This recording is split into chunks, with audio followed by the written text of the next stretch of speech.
Right, so hello there, and we are on Top Cashback today to advertise some free money to you. So if you've not already got an account, make sure you use the link in the description below to sign up for your account. If you've already got one, then you can sign in.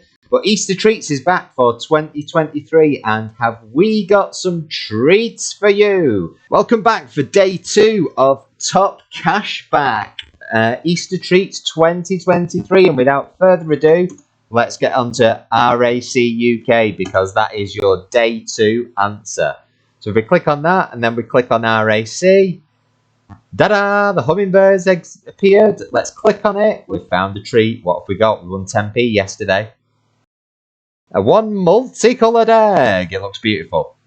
Right, we need to earn another 2 of those and we'll get £1 in cash. We're going to click on Twitter for our extra additional entries. It's thinking about it. It's thinking, come on. Yes, 12 entries, 6 days left.